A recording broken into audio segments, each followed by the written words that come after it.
ಯುದ್ಧಕಾಂಡದಲ್ಲಿ ಈಗ ಯುದ್ಧವನ್ನ ಆರಂಭ ಮಾಡಿದರೆ ಹಲವು ಎಡವಟ್ಟುಗಳ ಹೇಳಿಕೆಗಳನ್ನು ಕೊಡುವ ಮೂಲಕವಾಗಿ ಕಾಂಗ್ರೆಸ್ ಶಾಸಕ ರಮೇಶ್ ಬಂಡಿಸಿದ್ದೇಗೌಡ ಎಡವಟ್ಟನ್ನ ಮಾಡಿಕೊಂಡಿರೋದು ಕುಮಾರಸ್ವಾಮಿ ಹಾರ್ಟ್ ಆಪರೇಷನ್ ಬಗ್ಗೆ ಅನುಮಾನವನ್ನ ವ್ಯಕ್ತಪಡಿಸಿದ್ದಾರೆ. ಮೂರೇ ದಿನದಲ್ಲಿ ಹಾರ್ಟ್ ಆಪರೇಷನ್ ಆಗುತ್ತೆ. ಅವ್ರು ಮಾತನಾಡ್ತಾ ಇರೋದು ಇದನ್ನ 4ನೇ ದಿನಕ್ಕೆ ಇಡೀ ರಾಜ್ಯ ಸುತ್ತುತ್ತಾರೆ ಅಂದ್ರೆ ಹೇಗೆ ಅನ್ನುವಂತ ಪ್ರಶ್ನೆಯನ್ನ ಎತ್ತಿದ್ದಾರೆ. ಚುನಾವಣಾ ಅಖಾಡದಲ್ಲಿ ವಿವಾದದ ಕಿಡಿಯನ್ನ ಹೊತ್ತಿಸಿದ ಈಗ ಕಾಂಗ್ರೆಸ್ನ ಶಾಸಕರು. ಕಾಂಗ್ರೆಸ್ ಶಾಸಕ ರಮೇಶ್ ಬಂಡಿಸಿದ್ದೇಗೌಡ ಎಡವಟ್ಟನ್ನ ಮಾಡಿಕೊಂಡಿರೋದು.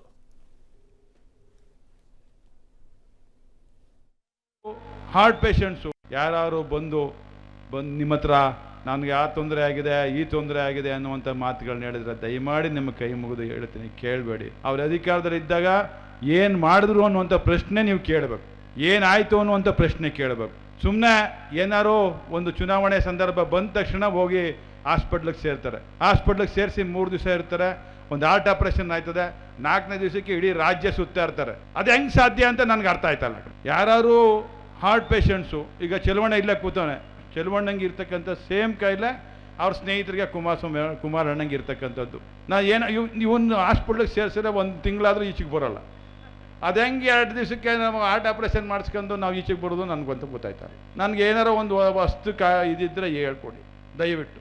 ಯಾರು ಬಂದು ನಿಮ್ಮ ಹತ್ರ ನನಗೆ ಆ ತೊಂದರೆ ಆಗಿದೆ ಈ ತೊಂದರೆ ಆಗಿದೆ ಅನ್ನುವಂಥ ಮಾತುಗಳನ್ನ ಹೇಳಿದ್ರೆ ದಯಮಾಡಿ ನಿಮ್ಮ ಕೈ ಮುಗಿದು ಹೇಳ್ತೀನಿ, ಕೇಳಬೇಡಿ. ಅವ್ರ ಅಧಿಕಾರದಲ್ಲಿ ಇದ್ದಾಗ ಏನು ಮಾಡಿದ್ರು ಅನ್ನುವಂಥ ಪ್ರಶ್ನೆ ನೀವು ಕೇಳಬೇಕು, ಏನಾಯಿತು ಅನ್ನುವಂಥ ಪ್ರಶ್ನೆ ಕೇಳಬೇಕು. ಸುಮ್ಮನೆ ಏನಾರು ಒಂದು ಚುನಾವಣೆ ಸಂದರ್ಭ ಬಂದ ತಕ್ಷಣ ಹೋಗಿ ಹಾಸ್ಪಿಟ್ಲಿಗೆ ಸೇರ್ತಾರೆ. ಹಾಸ್ಪಿಟ್ಲಿಗೆ ಸೇರಿಸಿ 3 ದಿವಸ ಇರ್ತಾರೆ, ಒಂದು ಹಾರ್ಟ್ ಆಪರೇಷನ್ ಆಯ್ತದೆ, 4ನೇ ದಿವಸಕ್ಕೆ ಇಡೀ ರಾಜ್ಯ ಸುತ್ತಾ ಇರ್ತಾರೆ. ಅದು ಹೆಂಗೆ ಸಾಧ್ಯ ಅಂತ ನನಗೆ ಅರ್ಥ ಆಯ್ತಲ್ಲ.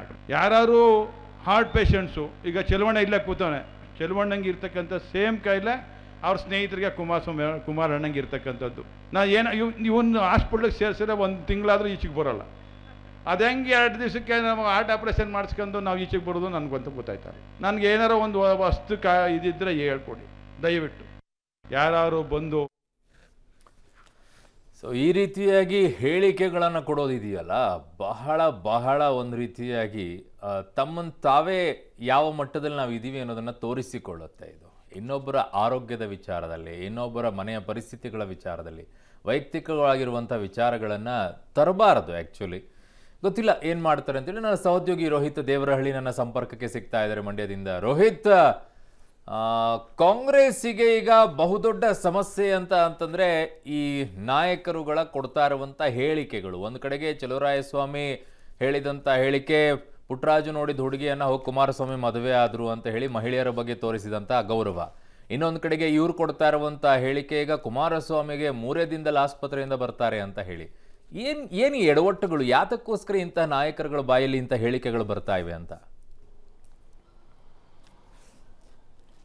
ಅರುಣ್, ಕಳೆದ ಲೋಕಸಭಾ ಚುನಾವಣೆ ಆದಿಯನ್ನೇ ಈ ಬಾರಿಯ ಚುನಾವಣೆಯು ಕೂಡ ಹೋಗ್ತಾ ಇದೆ ಅಂತಲೇ ಹೇಳಬಹುದಾಗಿರುವಂಥದ್ದು. ಅಂದ್ರೆ ಕಳೆದ ಬಾರಿಯ ಲೋಕಸಭಾ ಚುನಾವಣೆಯಲ್ಲಿ ಸಂಸದೆ ಸುಮಲತಾ ಅಂಬರೀಶ್ ವಿರುದ್ಧವಾಗಿ JDSನ ನಾಯಕರು ವಾಗ್ದಾಳಿಯನ್ನ ನಡೆಸಿದ್ರು ಇದೇ ರೀತಿಯಾಗಿ. ಆದ್ರೆ ಈ ಬಾರಿ JDSನ ನಾಯಕರ ವಿರುದ್ಧ ಕಾಂಗ್ರೆಸ್ ನಾಯಕರು ಈ ರೀತಿಯಾದಂತಹ ಮಾತುಗಳನ್ನ ಆಡ್ತಾ ಇದ್ದಾರೆ. ಮೊದಲಿಗೆ ಚಲುವರಾಯಸ್ವಾಮಿ ಅವರು ಒಂದು ಸಮಾವೇಶದಲ್ಲಿ ಹೇಳಿದಂತಹ ಮಾತುಗಳಾಗ್ಬೋದು, ಮತ್ತೆ ನಿನ್ನೆ ರಮೇಶ್ ಬಾಬು ಬಂಡಿಸಿದ್ದೇಗೌಡರು ಆಡಿರುವಂತಹ ಒಂದು ಮಾತು ಸಾಕಷ್ಟು ಭಾವನಾತ್ಮಕ ವಿಚಾರಗಳನ್ನ ಕೇಳಿಸುವಂತ ವಿಚಾರ. ಯಾಕಂದ್ರೆ ಕುಮಾರಸ್ವಾಮಿ ಅವರಿಗೆ ಈ ಭಾಗದಲ್ಲಿ, ಮಂಡ್ಯ ಭಾಗದಲ್ಲಿ ಒಂದಷ್ಟು ಬ್ರ್ಯಾಂಡ್ ವ್ಯಾಲ್ಯೂ ಕೂಡ ಅತಿ ಹೆಚ್ಚಿನ ಪ್ರಮಾಣದಲ್ಲಿ ಇರುವಂತದ್ದು. ಆ ನಿಟ್ಟಿನಲ್ಲಿ ಅವರ ಆರೋಗ್ಯ ವಿಚಾರದಲ್ಲಿ ಈ ರೀತಿಯಾಗಿ ಮಾತಾಡಿದಂತ ಸಂದರ್ಭದಲ್ಲಿ ಭಾವನಾತ್ಮಕವಾಗಿ ಮತದಾರರನ್ನ ಕೆಳಿಸುವಂತ ಕೆಲಸಗಳು ಕೂಡ ಆಗುತ್ತೆ. ಕಳೆದ ಬಾರಿಯ ಲೋಕಸಭಾ ಚುನಾವಣೆಯಲ್ಲೂ ಕೂಡ ಅದೇ ಕೆಲಸಕ್ಕೂ ಕೂಡ ಆಗಿತ್ತು. ಇದರಿಂದಾಗಿ ನಿಖಿಲ್ ಅವರು ಸೋಲುವಂತ ಪ್ರಮೇಯಕ್ಕೂ ಕೂಡ ಹೋಗಬೇಕಾದಂತ ಸಂದರ್ಭ ಬಂತು. ಅದೇ ರೀತಿಯಾದಂತ ವಾತಾವರಣ ಈ ಬಾರಿ ಕೂಡ ಕಾಂಗ್ರೆಸ್ನ ನಾಯಕರು ಆರಂಭದಲ್ಲೇ ಕ್ರಿಯೇಟ್ ಮಾಡ್ಕೊಳ್ತಾ ಇದ್ದಾರೆ ಅಂತ ಹೇಳ್ಬೋದಾಗಿರುವಂತದ್ದು. ಅಂದ್ರೆ ಕುಮಾರಸ್ವಾಮಿ ಅವರ ಆರೋಗ್ಯವನ್ನ ಇಟ್ಕೊಂಡು ರಮೇಶ್ ಬಾಬು ಬಂಡಿಸಿದ್ದೇಗೌಡರು ಈ ರೀತಿ ಮಾತಾಡಿರುವಂತದ್ದು ಎಷ್ಟರ ಮಟ್ಟಿಗೆ ಸರಿ ಅನ್ನೋ ನಿಟ್ಟಿನಲ್ಲಿ ಈಗಾಗಲೇ ಸಾರ್ವಜನಿಕ ವಲಯದಲ್ಲಿ ಚರ್ಚೆ ಆಗ್ತಾ ಇದೆ. ಸಾಮಾನ್ಯವಾಗಿ ಆರ್ಟ್ಗೆ ಸಂಬಂಧಪಟ್ಟಂತ ಒಂದಷ್ಟು ಕಾಯಿಲೆಗಳ ವಿಚಾರಕ್ಕೆ ಬಂದಂತ ಸಂದರ್ಭದಲ್ಲಿ ಒಂದೊಂದು ಟ್ರೀಟ್ಮೆಂಟ್ ಕೂಡ ಒಂದೊಂದು ರೀತಿಯಾಗಿ ಇರುತ್ತೆ. ಆ ಸಂದರ್ಭದಲ್ಲಿ ಅದು ಕುಮಾರಸ್ವಾಮಿ ಅವರು ಯಾವ ಆಪರೇಷನ್ಗೆ ಹೋಗಿದ್ರು, ಯಾವ ಟ್ರೀಟ್ಮೆಂಟ್ಗೆ ಹೋಗಿದ್ರು ಅನ್ನೋದನ್ನ ರಮೇಶ್ ಬಾಬು ಅವರು ತಿಳ್ಕೋಬೇಕಾಗಿತ್ತು. ಅದಾದ ಬಳಿಕವಾಗಿ ಈ ರೀತಿಯಾದಂತ ಮಾತುಗಳನ್ನ ಆಡಬೇಕಾಗಿತ್ತು. ಆದ್ರೆ ಚಲುವರಾಯಸ್ವಾಮಿ ಅವ್ರಿಗೂ ಸಹ ಹೃದಯ ಸಂಬಂಧಿ ಒಂದು ಕಾಯಿಲೆ ಇದೆ, ಅವರು ಕೂಡ ಹೃದಯ ಸಂಬಂಧಿ ಕಾಯಿಲೆ ಇದೆ. ಚಲುವರಾಯಸ್ವಾಮಿ ಅವರು ತಿಂಗಳಾನ್ಗಟ್ಟಲೆ ಅಡ್ಮಿಟ್ ಆಗಿರ್ತಾರೆ ಒಂದು ರೀತಿಯಾಗಿ ಆಪರೇಷನ್ಗೆ ಹೋದಂಥ ಸಂದರ್ಭದಲ್ಲಿ. ಆದರೆ ಕುಮಾರಸ್ವಾಮಿ ಅವರು ಹೇಗೆ 3 ದಿನಕ್ಕೆ ಎದ್ದು ಬಂದು ಪ್ರಚಾರಕ್ಕೆ ಬರ್ತಾರೆ ನಿಟ್ಟಿನಲ್ಲಿ ಮಾತನಾಡಿದ್ದಾರೆ. ಜೊತೆಗೆ ಪ್ರತಿ ಚುನಾವಣೆ ಬಂದಾಗಲೂ ಸಹ ಆಸ್ಪತ್ರೆಯನ್ನ ಸೇರ್ತಾರೆ ಕುಮಾರಸ್ವಾಮಿ ಅವರ ಮಾತನ್ನ ಬಾಬು ಅವರು ಹೇಳಿರುವಂಥದ್ದು. ಈ ನಿಟ್ಟಿನಲ್ಲಿ ಒಂದಷ್ಟು ಡ್ಯಾಮೇಜ್ ಆಗುವಂಥ ಸಾಧ್ಯತೆ ಕೂಡ ದಟ್ಟವಾಗಿ ಕಾಣ್ತಾ ಇದೆ. ಈ ಡ್ಯಾಮೇಜ್ ಅನ್ನ ಮುಂದಿನ ದಿನಗಳಲ್ಲಿ ಹೇಗೆ ಕಂಟ್ರೋಲ್ ಮಾಡ್ತಾರೆ ಅಥವಾ ಈ ರೀತಿಯಾದಂತಹ ಮಾತುಗಳನ್ನ ಮುಂದುವರಿಸಿಕೊಂಡು ಹೋಗ್ತಾರಾ ಅಥವಾ ಸ್ಟಾಪ್ ಮಾಡ್ತಾರ ಅನ್ನೋದನ್ನ ಕಾದ್ ನೋಡ್ಬೇಕಾಗಿರುವಂಥದ್ದು. ಅವರು ಓಕೆ ರೋಹಿತ್, ನಿಮ್ಮೆಲ್ಲ ಮಾಹಿತಿಗೆ ಧನ್ಯವಾದಗಳು. ಬಹಳ ಮುಖ್ಯವಾಗಿ ದೇವರು ನಿಮಗೆ ಆರೋಗ್ಯವನ್ನೆಲ್ಲ ಸರಿಯಾಗಿ ಕೊಟ್ಟಿದ್ದಾನೆ ಅಂತಂದಾಗ ಇನ್ನೊಬ್ಬರ ಅನಾರೋಗ್ಯ ವಿಚಾರವನ್ನು ಮಾತನಾಡಿ ಕುಹಕ ಮಾಡೋದು, ವ್ಯಂಗ್ಯ ಮಾಡೋದು ಇವೆಲ್ಲವೂ ಕೂಡ ಸರಿಯಲ್ಲ. ದೇವರು ನಿಮಗೆ ಚೆನ್ನಾಗಿ ಇಟ್ಟಿದ್ದಾನೆ ಅಂದ ತಕ್ಷಣ, ನಿಮ್ಮ ಆರೋಗ್ಯ ಚೆನ್ನಾಗಿದೆ ಅಂದ ತಕ್ಷಣ ಇನ್ನೊಬ್ಬರ ಆರೋಗ್ಯದ ವಿಚಾರದಲ್ಲಿ ಮಾತನಾಡ್ತಿರಲ್ಲ ಚುನಾವಣೆ ಸಂದರ್ಭದಲ್ಲಿ, ಎಷ್ಟು ಸರಿ ಅನಿಸುತ್ತೆ? ಹೇಗೆ ಸರಿ ಅನಿಸುತ್ತೆ? ನಿಮ್ಮ ಕುಟುಂಬಸ್ಥರಲ್ಲಿ ಯಾರಿಗಾದರೂ ಅನಾರೋಗ್ಯ ಇದ್ದಂಥ ಸಂದರ್ಭದಲ್ಲಿ ಹೋಗಿ ಕೇಳು, ಯಾಕೆ ನಾಟಕ ಮಾಡ್ತಾ ಇದೆಯಾ ಅಂತ ಹೇಳಿ. ನಿಮ್ಮ ಮಾತಿನ ಅರ್ಥ ಏನು? ಅವರು ನಾಟಕ ಮಾಡ್ತಾ ಇದ್ದಾರೆ, ಸುಮ್ಮನೆ ಚುನಾವಣೆ ಬಂದಾಗ ಆಸ್ಪತ್ರೆಗೆ ಹೋಗಿ ಆಚೆ ಬರ್ತಾರೆ ಅನ್ನುವಂಥ ರೀತಿಯಲ್ಲಿ ನೀವು ಮಾತನಾಡ್ತಾ ಇರೋದು ಅದನ್ನೇ. ಹಾರ್ಟಲ್ಲಿ ಒಂದೇ ಥರ ಹಾರ್ಟ್ ಇರೋದಿಲ್ಲ, ಆಪ್ರೇಷನ್ ಮಾಡಿಸೋದು ಒಂದೇ ಥರ ಇರೋದಿಲ್ಲ. ಹಾರ್ಟ್ ಪ್ರಾಬ್ಲಮ್ ಅಂದರೆ ಒಂದೇ ಥರದ ಹಾರ್ಟ್ ಪ್ರಾಬ್ಲಮ್ ಬರೋದಿಲ್ಲ. ಹಾರ್ಟ್ ಪ್ರಾಬ್ಲಮ್ಗಳಲ್ಲಿ ತುಂಬ ಇದ್ದಾವೆ. ಸಣ್ಣ ಮಗುವಿನಿಂದ ಹೋಲಾದಾಗಿನಿಂದ ಅವನು ಸಾಯೋವರೆಗೂ ಕೂಡ ಆ ಹೋಲನ್ನು ಹೇಗೆ ರಿಪೇರಿ ಮಾಡ್ಕೊಂಡು ಹೋಗಬೇಕು, ಅದು ವಾಲ್ವನ್ನು ಹೇಗೆ ಚೇಂಜ್ ಮಾಡ್ಕೊಳ್ಬೇಕು, ಅದಕ್ಕೆ ಯಾವ ರೀತಿಯಾಗಿ ಒಂದು ಪ್ರಾಣಿಯ ವಾಲ್ವನ್ನು ಒಳಗಡೆಗೆ ಹಾಕ್ತಾರೆ, ಪ್ಲಾಸ್ಟಿಕ್ಕದು ಹಾಕ್ತಾ ಇದ್ರು, ಈಗ ಅದಕ್ಕೆ ಪ್ರಾಣಿದೇನೋ ಬರುತ್ತೆ ಅಂತ ಅದನ್ನು ಹಾಕ್ತಾರೆ, ಅದನ್ನು 10 ಇಯರ್ಸಿಗೆ ಒಂದ್ಸಲ ಚೇಂಜ್ ಮಾಡಬೇಕು. ಬೇರೆ ಇದ್ದಾವೆ ಹಾರ್ಟದಲ್ಲಿ, ಸ್ಟಂಟ್ಗಳನ್ನು ಚೇಂಜ್ ಮಾಡಿಸ್ಕೊಳ್ಬೇಕು, ಇವೆಲ್ಲ ಇದ್ದಾವೆ. ತಿಳ್ಕೊಳ್ಳಾರ್ದೇ ಸುಮ್ಮನೆ ಭಾಷಣ ಮಾಡ್ತಾ ಇದ್ದೀನಿ ಅಂತ ಹೇಳ್ಬಿಟ್ಟು ಏನೇನೋ ಮಾತಾಡ್ಕೊಂಡು ಹೋದರೆ ನಿಮಗೆ ಆಗುವಂಥ ಎಡವಟ್ಟುಗಳಿದು. ಗೊತ್ತಿಲ್ಲ, ಈ ಎಮೋಷ್ನಲ್ ವಿಚಾರ, ಭಾವನಾತ್ಮಕವಾಗಿರುವಂಥ ವಿಚಾರನಿದೆ, ಬಹಳ ದೊಡ್ಡ ಮಟ್ಟದಲ್ಲಿ ಇದಕ್ಕೆ ತೆರಬೇಕಾಗತ್ತೆ ಅನಿಸುತ್ತೆ ಕಾಂಗ್ರೆಸ್ ಇದನ್ನು. ಇಲ್ಲದೆ ಅಂದರೆ ಬಹಳ ಕಷ್ಟ ಇದೇ ರೀತಿಯಾಗಿ ಹೇಳ್ತಾ ಹೋದರೆ. ಒಬ್ಬರಾದ ನಂತರ ಒಬ್ಬರು ಹೇಳಿಕೆಗಳನ್ನು ಕೊಟ್ಕೊಂಡು ಹೋಗ್ತಾ ಇದ್ದಾರೆ. ಮೊನ್ನೆ ಅಷ್ಟೇ ಚಲುವರಾಯಸ್ವಾಮಿ ಅವರು, ಅಲ್ಲೇ ವೇದಿಕೆಯಲ್ಲಿದ್ದಂಥ ಚಲುವರಾಯಸ್ವಾಮಿ ಹೇಳಿದರು, ಪುಟ್ಟರಾಜು ನೋಡಿದಂಥ ಹುಡುಗಿಯನ್ನು ಕುಮಾರಸ್ವಾಮಿ ಮದುವೆ ಆದರು ಅನ್ನೋ ರೀತಿಯಲ್ಲಿ ಅಂಥೇಳಿ. ಏನು ರೀ ಅದು? ಅದೊಂದು ಭಾಷೆ, ಇದು ಇನ್ನೊಂದು ಕಡೆಗೆ ಇವ್ರ ಭಾಷೆ. ಯಾವ ಮಟ್ಟಕ್ಕೆ ಹೋಗ್ತಾ ಇದ್ದೀರಾ? ಎದುರಾಳಿಗಳಾಗಿ ಏನು ಮಾತನಾಡಬೇಕು ಮಾತನಾಡ್ಕೊಳ್ಳಿ. ಅವರ ಆರೋಗ್ಯದ ವಿಚಾರದಲ್ಲಿ, ಅವರ ಅನಾರೋಗ್ಯದ ವಿಚಾರದಲ್ಲಿ ಮಾತನಾಡೋದೇನಿದೆ? ಅದು ಚುನಾವಣೆಗೆ ಅಸ್ತ್ರ ಆಗಬೇಕಾ? ಅಯ್ಯೋ, ಯಾರು ಬಂದು ನಿಮ್ಮ ಹತ್ರ ನನಗೆ ಆ ತೊಂದರೆ ಆಗಿದೆ, ಈ ತೊಂದರೆ ಆಗಿದೆ ಅನ್ನುವಂಥ ಮಾತುಗಳನ್ನ ಹೇಳಿದ್ರೆ ದಯಮಾಡಿ ನಿಮ್ಮ ಕೈ ಮುಗಿದು ಹೇಳ್ತೀನಿ, ಕೇಳಬೇಡಿ. ಅವ್ರ ಅಧಿಕಾರದಲ್ಲಿ ಇದ್ದಾಗ ಏನು ಮಾಡಿದ್ರು ಅನ್ನುವಂಥ ಪ್ರಶ್ನೆ ನೀವು ಕೇಳಬೇಕು, ಏನಾಯಿತು ಅನ್ನುವಂಥ ಪ್ರಶ್ನೆ ಕೇಳಬೇಕು. ಸುಮ್ಮನೆ ಏನಾರು ಒಂದು ಚುನಾವಣೆ ಸಂದರ್ಭ ಬಂದ ತಕ್ಷಣ ಹೋಗಿ ಹಾಸ್ಪಿಟ್ಲಿಗೆ ಸೇರ್ತಾರೆ. ಹಾಸ್ಪಿಟ್ಲಿಗೆ ಸೇರಿಸಿ 3 ದಿವಸ ಇರ್ತಾರೆ, ಒಂದು ಹಾರ್ಟ್ ಆಪರೇಷನ್ ಆಯ್ತದೆ, 4ನೇ ದಿವಸಕ್ಕೆ ಇಡೀ ರಾಜ್ಯ ಸುತ್ತಾ ಇರ್ತಾರೆ. ಅದು ಹೆಂಗೆ ಸಾಧ್ಯ ಅಂತ ನನಗೆ ಅರ್ಥ ಆಯ್ತಲ್ಲ. ಯಾರು ಹಾರ್ಟ್ ಪೇಷಂಟ್ಸು, ಈಗ ಚೆಲುವಣ್ಣ ಇಲ್ಲೇ ಕೂತವನೆ, ಚೆಲುವಣ್ಣಂಗೆ ಇರ್ತಕ್ಕಂಥ ಸೇಮ್ ಕಾಯಿಲೆ ಅವ್ರ ಸ್ನೇಹಿತರಿಗೆ ಕುಮಾರಣ್ಣಂಗೆ ಇರ್ತಕ್ಕಂಥದ್ದು.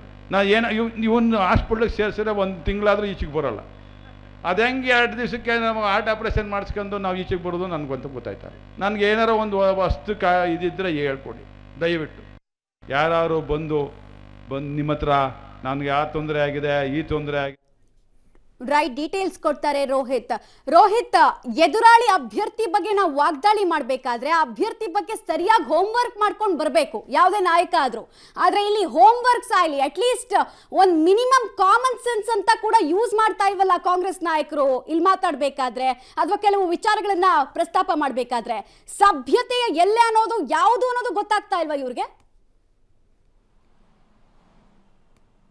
ಅಂತ ಖಂಡಿತವಾಗ್ಲೂ ಅಭ್ಯರ್ಥಿ ವಿಚಾರಕ್ಕೆ ಬಂದ ಸಂದರ್ಭದಲ್ಲಿ, ಮಹಿಳಾ ಅಭ್ಯರ್ಥಿ ವಿಚಾರ ಬಂದಾಗ ಸಂದರ್ಭದಲ್ಲೂ ಕೂಡ ಒಂದಷ್ಟು ಮಾತುಕತೆಗಳನ್ನು ಕೂಡ ಮಾಡುವಂಥ ವಿಚಾರವಾಗಿ ಕೂಡ ಗಂಭೀರವಾಗಿ ಯೋಚನೆ ಮಾಡಬೇಕು. ಅದೇ ರೀತಿಯಾಗಿ ಹಿರಿಯ ನಾಯಕರು, ರಾಜ್ಯದಲ್ಲಿ ಗುರುತಿಸಿಕೊಂಡಿರುವಂತಹ ನಾಯಕರು ಬಂದಂಥ ಸಂದರ್ಭದಲ್ಲಿ ಅವರ ವಿರುದ್ಧ ವಾಗ್ದಾಳಿ ಹೇಗೆ ಮಾಡಬೇಕು ಅನ್ನೋ ನಿಟ್ಟಿನಲ್ಲಿ ಕೂಡ ಈ ಹಿಂದೆ ಕೂಡ ಆಲೋಚನೆಗಳನ್ನು ಮಾಡ್ಕೊಂಡು ಬರಬೇಕಾಗಿತ್ತು. ಆದರೆ ಈ ಸಂದರ್ಭದಲ್ಲಿ ಯಾಕೋ ಕಳೆದ 2-3 ದಿನಗಳಿಂದಲೂ ಕೂಡ ಕಾಂಗ್ರೆಸ್ ನಾಯಕರು ಆ ಮಾತುಗಳನ್ನ ತೋರ್ತಾ ಇಲ್ಲ. ಕಳೆದ ಬಾರಿ ಕುಮಾರಸ್ವಾಮಿ ಅವರ ವಿರುದ್ಧ ತೋರ್ತಾ ಇದ್ರು, ಅವರ ವಿರುದ್ಧವಾಗಿ ಹೆಚ್ಚು ರೀತಿಯಾಗಿ ಮಾತಾಡ್ತಾ ಇರಲಿಲ್ಲ. ಆದರೆ ಕುಮಾರಸ್ವಾಮಿ ಅವರು ಮಂಡ್ಯದ ಮೈತ್ರಿ ಅಭ್ಯರ್ಥಿ ಅಧಿಕೃತ ಆದ ಬಳಿಕವಾಗಿ ಕಾಂಗ್ರೆಸ್ ನಾಯಕರು ಈ ರೀತಿಯಾಗಿ ಹೇಳಿರುವಂಥದ್ದು. ಒಂದ್ ಕಡೆ ಚಲುವರಾಯಸ್ವಾಮಿ ಅವರು ಮಾತಾಡುವಾಗ ಪುಟ್ಟರಾಜುನವ್ರಿಗೆ ನೋಡಿದ ಹೆಣ್ಣನ್ನ ಕುಮಾರಸ್ವಾಮಿ ಅವರು ಮದುವೆ ಆದ್ರು ಅನ್ನೋ ಲೆಕ್ಕಾಚಾರದಲ್ಲಿ ಗಾದೆ ಮಾತಲ್ಲಿ ಹೇಳಕೊಟ್ರು, ಅಲ್ಲೊಂದು ರೀತಿಯಾಗಿ ಆಭಾಸಕ್ಕೆ ಗೀಡಾದ್ರು. ಇದಾದ ಬಳಿಕವಾಗಿ ನಿನ್ನೆ ರಮೇಶ್ ಬಾಬು ಬಂಡಿ ಸಿದ್ದೇಗೌಡರು ಕುಮಾರಸ್ವಾಮಿ ಅವರ ಆರೋಗ್ಯ ವಿಚಾರವನ್ನಾಗಿ ಕೂಡ ಮಾತನಾಡಕ್ಕೆ ಹೊರಟಿರುವಂಥದ್ದು. ಅದು ಕೂಡ ಅವರ ಆಸ್ಪತ್ರೆಗೆ ಸೇರ್ತಾರೆ ಚುನಾವಣೆ ವೇಳೆಯಲ್ಲಿ. ಅದಾದ ಬಳಿಕವಾಗಿ ವಾಪಸ್ ಬರ್ತಾರೆ ಅನ್ನೋ ನಿಟ್ಟಿನಲ್ಲಿ ಮಾತುಕತೆಗಳನ್ನು ಆಡಿದ್ದಾರೆ. ಒಂದ್ ರೀತಿಯಾಗಿ ರೀತಿಯಾಗಿ ಭಾವನಾತ್ಮಕ ವಿಚಾರಗಳಲ್ಲೂ ಮಂಡ್ಯದಲ್ಲಿ ಪದೇ ಪದೇ ಚುನಾವಣೆಗಳಲ್ಲಿ ಎದುರಾಗ್ತಾ ಇರುವಂತದ್ದು. ಕಳೆದ ಬಾರಿಯ ಲೋಕಸಭಾ ಚುನಾವಣೆಯಲ್ಲಿ ಸುಮಲತಾ ಅವರ ವಿರುದ್ಧವಾಗಿ ಜೆಡಿಎಸ್ ನಾಯಕರು ವಾಗ್ದಾಳಿಗಳನ್ನ ಮಾಡಿದ್ರು. ಅವರ ವೈಯಕ್ತಿಕ ವಿಚಾರಗಳು ಮತ್ತೆ ಒಂದಷ್ಟು ವಿಚಾರಗಳನ್ನ ಎಳತರುವ ಮೂಲಕವಾಗಿ ಮಂಡ್ಯದಲ್ಲಿ ಆಕ್ರೋಶಕ್ಕೂ ಕೂಡ ಕಾರಣವಾಯಿತು. ಇದರ ಪರಿಣಾಮವಾಗಿ ಕೂಡ ನಿಖಿಲ್ ಕುಮಾರಸ್ವಾಮಿ ಅವರು ಸೋಲನ್ನು